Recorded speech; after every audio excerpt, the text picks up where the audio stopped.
নমস্কাৰ বন্ধু বান্ধৱীসকল ফেচবুকৰ প্ৰতিজন বন্ধু বান্ধৱীলৈ জনাইছো নমস্কাৰ দেই আজি এসপ্তাহমান হৈ গ'ল মই ভিডিঅ' প্ৰায় আপলোড কৰি আছো আৰু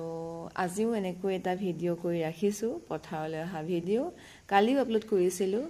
কালি অৱশ্যে আমি দেউতাক আৰু মই আহিছিলো আৰু আজি লৰাকেইটাকো লৈ আহিলো আৰু আহি এনেকৈ পথাৰ ৰোৱা শেষ হোৱাৰ পাছতে কি কৰিলো ঘৰৰ পৰা লৈ অহা চাহ খাবলৈ ললো আৰু চাহ খোৱাৰ পাছত অলপ কথাও পাতিলো যেটো মাহতে আছে আৰু মাহীহত আছে খুৰী আছে আৰু কথা পাতি কি কৰিলো চানা আনিছিলে চানাও খালো খোৱাৰ পাছতে কি হল এখন তামোল খালো আৰু তামোলখন খাই যেতিয়া সন্তুষ্ট হল এতিয়া ঘৰলৈ আহিবলৈ হাজু হলো আৰু লৈ অহা পাতি আকৌ বটল হাজিলা বিদায় টিফিন এইবোৰ সামৰি হুতুৰি এনেকৈ লৈ আহিছো যথেষ্টখিনি গৰম হৈছিল আজি আৰু এই গৰমতে আমি তিনিদুবাৰ ডাঙৰ তিনিদুবাৰ তিনিজনীয়ে আৰু ভালে লাগিলে ইমান ৰ'দকো যে মানে কি নেওচি আমি কাম কৰিবলৈ পাৰিছো এইখিনি আছে কঠিয়াখিনি যথেষ্টখিনি চাপৰে হৈ আছে তথাপিও উপায় নাই ৰ'দলৈ চাই পৰিৱেশটোলৈ চাই আৰু এনেকুৱা ৰ'দ যে যি হৈছে আৰু বেছি ৰুব নোৱাৰিব বুলি ভাবি এনেকৈ উঠাই দিয়া হৈছে কঠিয়াবিলাক আৰু এনেকৈ ৰুৱা আৰম্ভ কৰি দিয়া হৈছে আৰু আজিকালি যেটো ট্ৰেক্টৰে হাল বায় গতিকে একেদিনাই 3 বিঘা 4 বিঘা উলিয়াই দিয়ে আৰু যিমান ৰুব পাৰে সিমান মানে ৰোৱনীৰ ওপৰত কথা আৰু ৰোৱনী নাই যেহেতু গতিকে আমি এতিয়া আহিবই লাগিব যেটো নিজৰে পথাৰ গতিকে কোনেনো আহিব নাহিলেতো ৰুবই লাগিব ন ৰ'দকো নেওচি আমি এনেকৈ পথাৰলৈ বুলি ওলাই আহিলো তাৰ পিছত ল'ৰাটোৱে আইতাকৰ লগত গৈ পালেগৈ আৰু আমি এনেকৈ আহি থাকোতে এটা ভিডিঅ' কৰি ৰাখিলে তাৰ পিছত আমাৰ বেটিকো লৈ আহিলো আজি যেহেতু ক্লাছ আছিলে তেওঁলোকৰ 9-10 ক্লাছ হৈ আছে 8টা বজাৰ পৰা 12টা লৈকে কিন্তু তাইকো আজি মই পথাৰলৈ যাওঁ বল আজি যাব নালাগে বুলি এনেকৈ বাধা দিলো গতিকে কিমান যুক্তিসংগত হৈছে মই নাজানো কিন্তু উপায় নাই আজি হেয়া ক্ষতি কৰাই তাৰ পিছত কি হ'ল এনেকৈ উভতি আহোঁতে দেউতাকে এটা ভিডিঅ' কৰি ৰাখিছে ভৱিষ্যতে স্মৃতি হ'ব এই 2025 চনত আমি পথাৰ গৈ আহিছিলে এটা মনত ৰাখি যাব মানে থাকি যাব আৰু চাব পাৰিম ভৱিষ্যতে মানুহৰ সময়বিলাক গৈ থাকে বয়সবিলাক ৰৈ নাথাকে গতিকে সময়বিলাক আমি এনেকৈয়ে ভিডিঅ'ৰ যোগেদি ফটোৰ যোগেদি ৰাখিবলৈ চেষ্টা কৰিছোঁ আৰু এইখিনি ঠাই যথেষ্টখিনি মানে গছ বন আছে আৰু সেইকাৰণে বহুত ৰাতিপুৱা আহিবলৈ অলপ নিজকে সংকোচ লাগে কাৰণ কেলে আজিকালি বাঘ চাকো থাকিব পাৰে ন এইবিলাকত লুকাই আজি ভাবিছিলোঁ একদম 4টা বজাতে কিন্তু সিমানখিনি সম্ভৱ নহ'ল অলপ ভয় লাগিলে যিটো লতালতিকে এনেকুৱাকৈ গছ বন বেছিকৈ আছে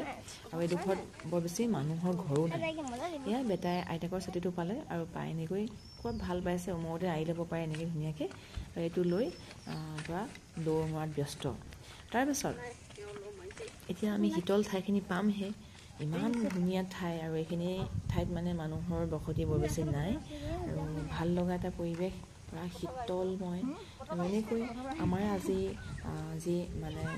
ৰোৱা কাৰ্য সেইখিনি সামৰিলোঁ আৰু সামৰাৰ পিছতনো কি হ'ব এতিয়া যিখিনি মাটি উলিয়াই ৰাখিছে কঠিয়াবিলাক বোলাই থোৱা আছে অতত দুবাৰকেইটাত এতিয়া সেইখিনি কঠীয়া কি কৰিছে এইডাল ৰ'দত কি কৰিছে পুৰা গৰম হ'বলৈ ধৰিছে আৰু কঠীয়াবিলাকো শুকাই গৈছে খুব দুখ লগা পৰিৱেশ আৰু ভগৱানে বৰুণ দেৱতা বিশেষকৈ বৰষুণ এজাক আনক বুলি ভাবিছোঁ আৰু ৰাইজৰ সকাহ হ'ব তেতিয়া আৰু ৰোৱনীসকলেও আৰু যিসকলে পথাৰত এতিয়া কামত লাগিছে তেওঁলোকেও অকণমান শান্তি পাব কাম কৰি আৰু কামটো কৰিবই লাগিব ডেফিনেটলি কাৰণ আমি এইখিনি যদি কৰি নলওঁ খাম কি আৰু খাবলৈতো লাগিবই সেয়া তাৰপিছত এইটো ৰাস্তা আমি ওলাই গৈছোঁ আৰু ইমান ঠাণ্ডা ন আজিকালি এই ৰাস্তাবিলাকো কি হৈছে ট্ৰেক্টৰ অহা যোৱা কৰি লিক বহাই থৈছে আৰু ট্ৰেক্টৰ নহ'লেতো কাম নহ'ব ন আজিকালি হাল বাই থাকিবৰ কাৰণে কামবোৰ সামৰ্থ্য নাই আৰু ট্ৰেক্টৰ যিহেতু ইজি প্ৰচেছ হৈ গ'ল আজিকালি টেকন'লজিৰ দ্বাৰা গতিকে কামখিনি সোনকালে হয় দেউতাকে ভিডিঅ' কৰি আছে নিজকো উঠালে অকণমান থোৱাৰ পাছতে তেখেতেও এইকেইদিন পৰা লাগি আছে মোৰ লগতে ভিডিঅ' কৰাত আৰু তেখেতেও চেষ্টা কৰিছে কথাখিনি ক'বলৈ আৰু জনাব কেনেকুৱা হৈছে আমাৰ ভিডিঅ'খিনি বা কথাখিনি শুনিবলৈ ভাল লাগিছে নে বেয়া লাগিছে নে কিবা খোজা ৰৈছে নেকি সেয়া আমি এনেকৈ আগবাঢ়ি গৈ আছোঁ তাৰপিছত এতিয়া আমি যিটো বোকা লাগিলে গোটেই গাত নদী এখন আছে বৈ যোৱা নদী এখন কালি দেখাইছিলোঁ নদীখনত আজি সেই নদীখনতে আকৌ গাটো আখলাই লওঁ আখলাই লৈ ড্ৰেছ লৈ আহিছোঁ আমি আৰু ড্ৰেছখিনি পিন্ধি লৈ, কাৰণ তিতা গাইতো যাব নোৱাৰি ন ঘৰলৈ। সেইখিনি কৰি এতিয়া আমি কি কৰিম, ঘৰলৈ যাম। আৰু দেউতাৰ যিটো ডিউটি আছে এতিয়া আকৌ যাব লাগিব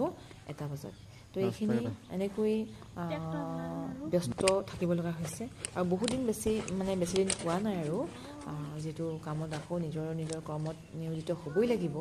এই যিকেইটা দিন পাইছোঁ, এইকেইটা অকণমান বেলেগ ধৰণে কাম কৰিবলৈ চেষ্টা কৰিছোঁ, বেলেগ ধৰণে সজাব বিচাৰিছোঁ। আৰু মোৰ পথাৰলৈ নহাও ভালে কেইবছৰ হ'ল, যিহেতু ল'ৰাটো সৰু হৈ আছিলে। এইবছৰ মই সুবিধা পাইছোঁ, ভাল লগা। মোৰ আগৰ পৰা ৰুই ভাল লাগে, ৰোৱা তোলাৰ লগত মোৰ একদম জড়িত, জন্মৰে পৰা। গতিকে আজি বহুত ভাল লাগিলে কাম কৰি। তাৰপিছত এয়া বেটাই আগতে পালেগৈ আইতাকৰ লগত। তাৰপিছত এনেকৈ আমি আহি আছোঁ। আৰু ছাইডৰ ফালে নলাকেইটা দেখিছে নহয়, নলাকেইটাত পিন্ধিছে গৰৈ মাছ আছে, চেঙেলী মাছ আছে। আৰু আমি দেখি ভাল লাগিছে, অকণমান লৈ দিলোঁ চেঙেলী মাছ।